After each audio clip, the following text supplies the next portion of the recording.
Good morning. GMS academy Rotarian Sarmasundaram container problems on நம்பரில் ஒரு some பார்க்க போகிறோம்.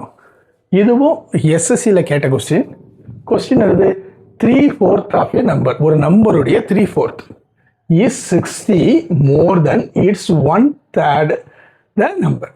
1/3 த நம்பர் இஸ், அதாவது ஒரு எண்ணினுடைய 3/4 பங்குக்கும் அந்த எண்ணினுடைய 1/3 பங்குக்கும் இடையில் உள்ள வித்தியாசம் 60. அந்த எண் என்ன?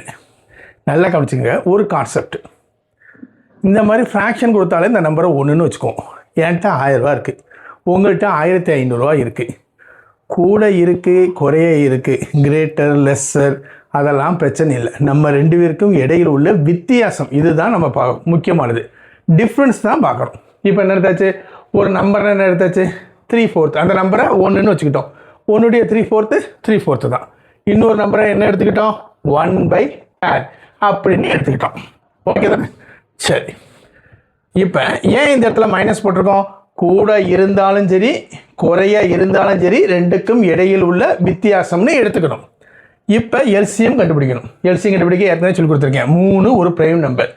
4ஐயும் 3ஐயும் பெருக்கிட்டோம்னா 12 தான் எல்சிஎம். ஓகே, இந்த மாதிரி வந்துட்டாலே 3 கொண்டு 3 பெருக்கிட்டோம்னா 9, 4 கொண்டு 1 பெருக்கிட்டோம்னா 4. 9லேருந்து 4 போச்சுன்னா என்ன வந்துடும்? 5/12. எப்பவுமே கொடுக்கக்கூடிய நம்பர் மேலே உள்ள நம்பருக்கு தான். இது 60.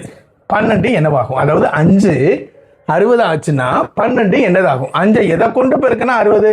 12 கொண்டு பெருக்கணும். அதே 12 இங்கே பெருக்கிடலாமா? 12ஐயும் பெருக்கிட்டோம்னா என்ன வந்துடும்?